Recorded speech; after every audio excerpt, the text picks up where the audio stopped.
Y'all woke up a monster. Caitlyn is about to come back in beast mode.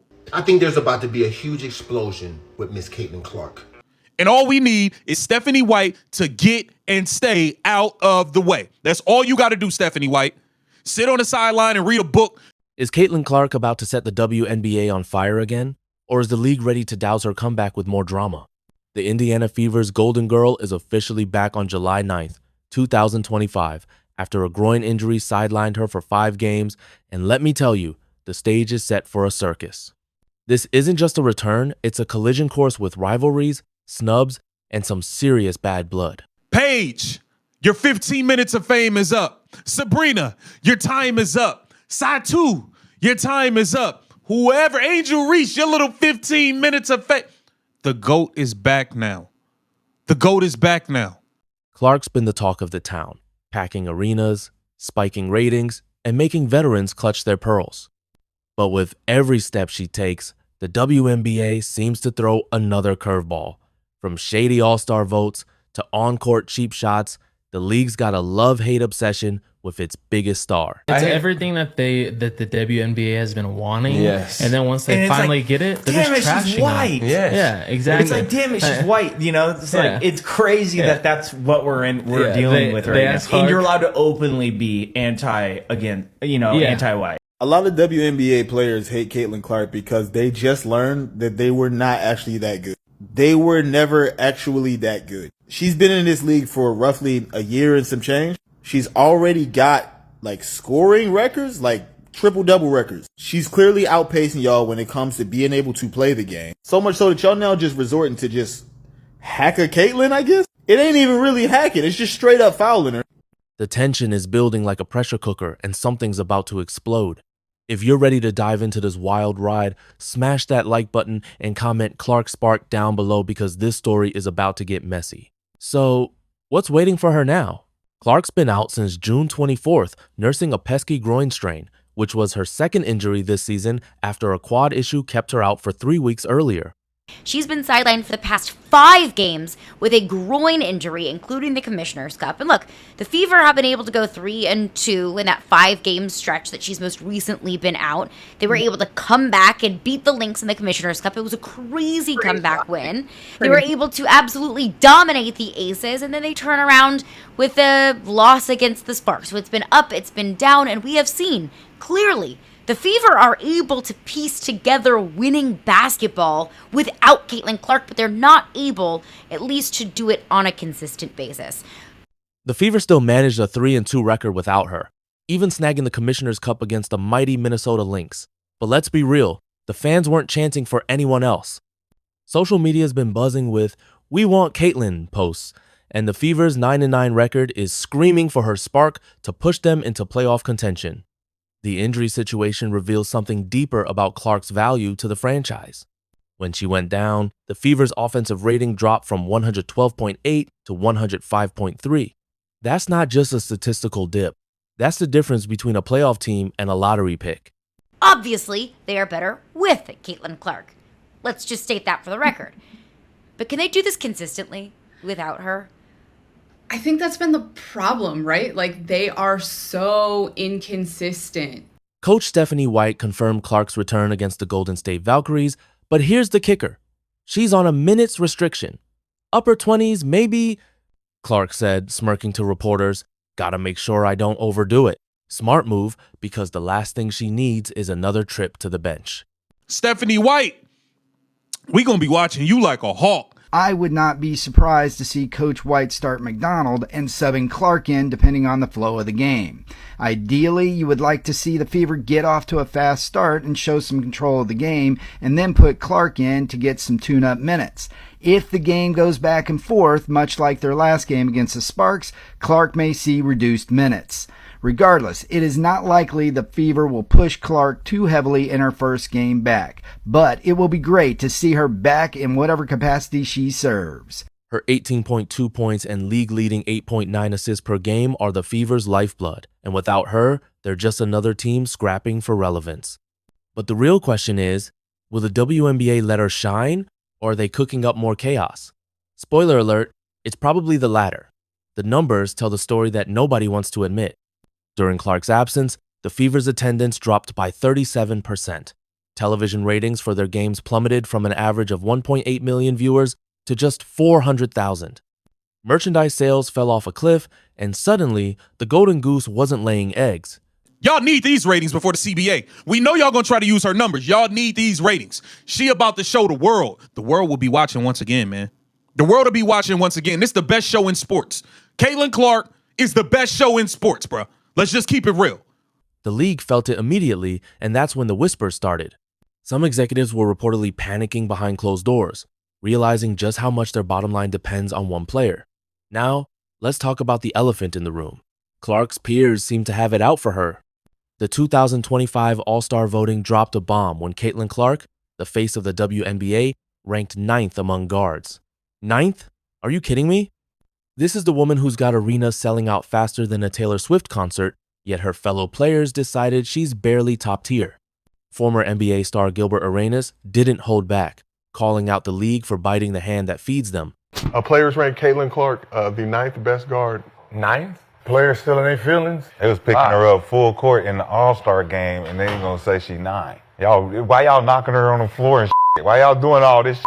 Do they not know, like, when she was gone, it went back to the year before she was in the league? Yeah. Like, the view stopped. Like, just enjoy and go on with it. Yeah. Like, think about what they was getting paid before. They need to thank her, he said, not shade her. The conspiracy runs deeper than surface-level jealousy.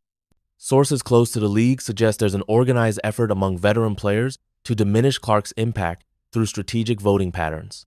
It's not just about individual recognition, it's about controlling the narrative and protecting established hierarchies. The voting results sparked a firestorm on social media, with fans creating detailed breakdowns showing how Clark's statistics should have placed her in the top 3, not 9th. The women of the WNBA voted Caitlin Clark as the 9th best guard. They sure pay a lot of attention to the 9th best guard. I saw that you put out jealous is the word. I would agree with that. There is still, to this day, a lot of jealousy, and I think maybe it's even getting worse. I do.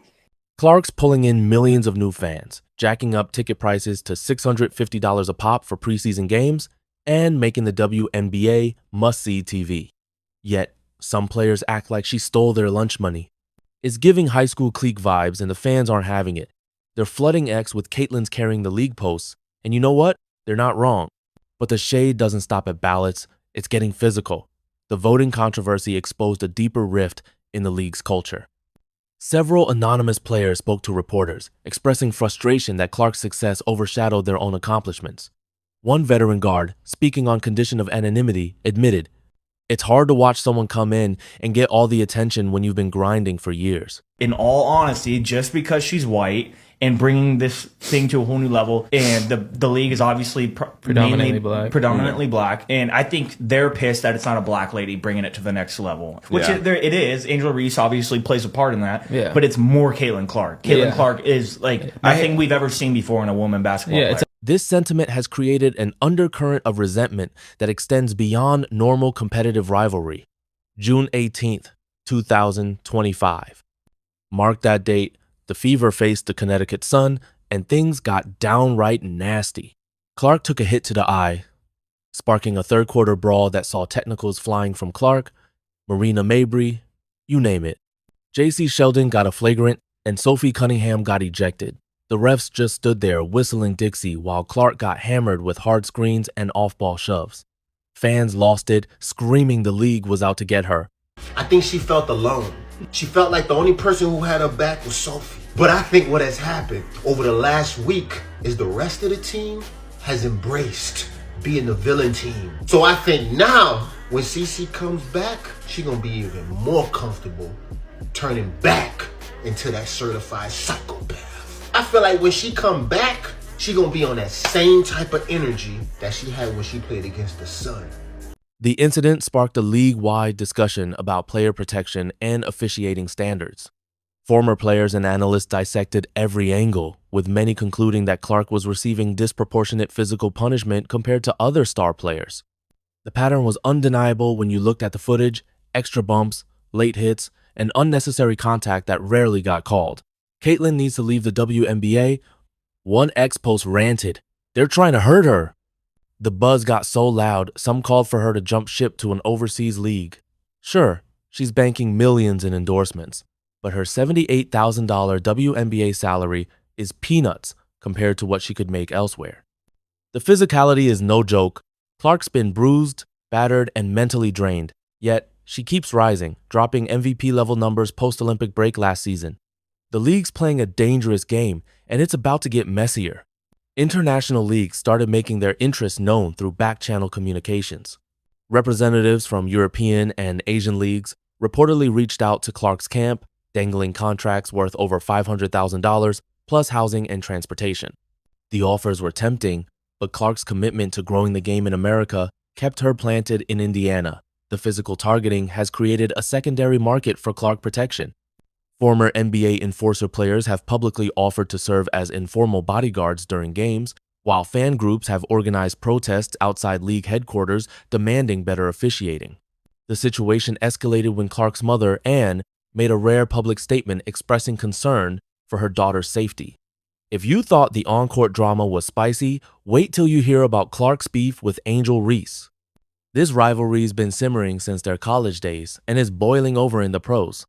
Back in June, Clark caught Reese with a flagrant foul, and Reese didn't let it slide. She fired off a taunting post on X, basically saying, "You can't touch me." Fast forward to the 2025 All-Star Draft, and Clark got her revenge. As a team captain, she had the chance to pick Reese as a reserve. Did she? Nope. She went with Gabby Williams instead, leaving Reese for Nafisa Collier to scoop up. The snub was louder than a foghorn at a funeral. Fans on X went wild, calling it petty perfection. This isn't just a game, it's personal. Reese and Clark are the WNBA's version of a soap opera, and every move they make gets dissected like a playoff game. With Clark back, you know this feud's about to heat up again.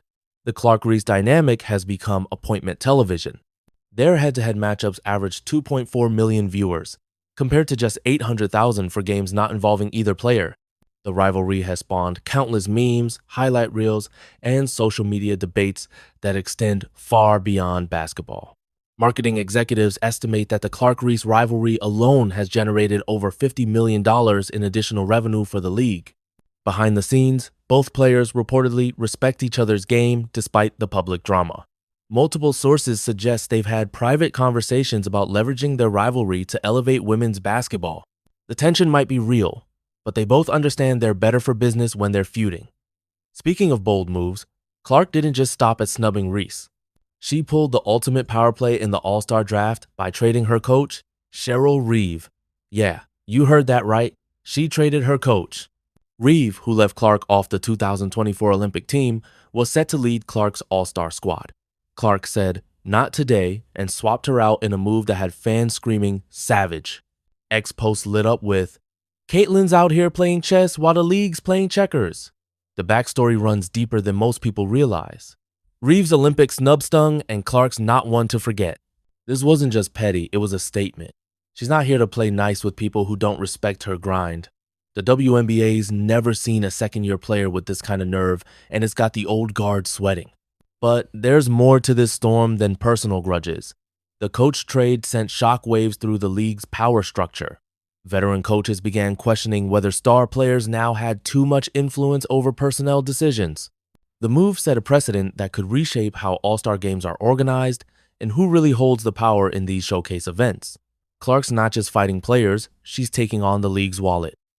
After the Fever's Commissioner's Cup win, she hopped on a teammate's Instagram Live and dropped a truth bomb about the prize money structure. You get more money for this than winning the WNBA Finals. It makes no sense. She's right. Cup winners pocket more than the $11,356 per player for a championship.